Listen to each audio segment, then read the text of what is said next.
if my spouse, my my spouse, is gradually choosing to not be a part of the Krishna consciousness journey, um, but this person is still holding strong to it, but the spouse is sort of fading away. This can be very disheartening and difficult to navigate in terms of child rearing, life priorities, and so many other things. How can I accept where my spouse is in his spiritual journey without having resentment? Um, you want to be very careful about resentment, because resentment is like acid. It can completely destroy relationships. So this individual saying that their spouse's spiritual enthusiasm is diminishing, well, the positive side of that is there's something there and it's diminishing. It's not that there's nothing there. So everyone may go through their ebbs and flows in their Krishna consciousness.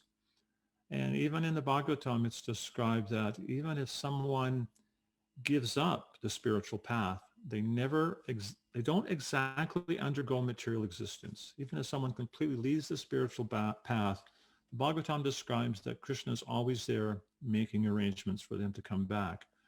So I think that's a very important point, is not to develop resentment, but to, as Vrajalila was saying, to be empathic and try to understand what your spouse's challenges are, what's maybe inside of them that's stifling their enthusiasm, what they can do to help them, what they can do to support them. And it's very important not to be judgmental, because if we're judgmental to someone who's at a point like that in their life, it's probably going to be very counterproductive. Whereas if we can extend some empathy and compassion and loving support for wherever they're at, that may help them to remain at least stable in the state of Krishna consciousness they're at, or help them to start to uplift. So at all costs, you want to avoid resentment and try to be empathic, try to be compassionate, and as Vrajalila was saying, be present and communicate in a loving way. So one of the antidotes for resentment is appreciation. So she was asking, how do I not resent it? That's by trying to see what you can appreciate in your partner.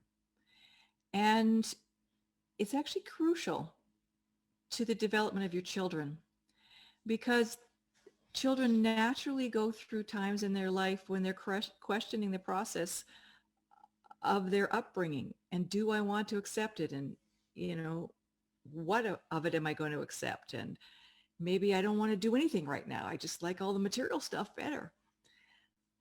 Is my mom going to reject me? They want that security too.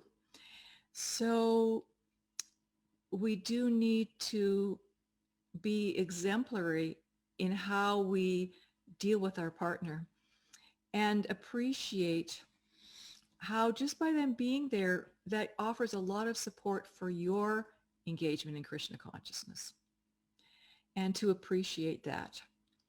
And as everyone was saying, it's just a little blip in time. We have no idea, how it's going to play out later, and, whether the person will come back or maybe not for another lifetime.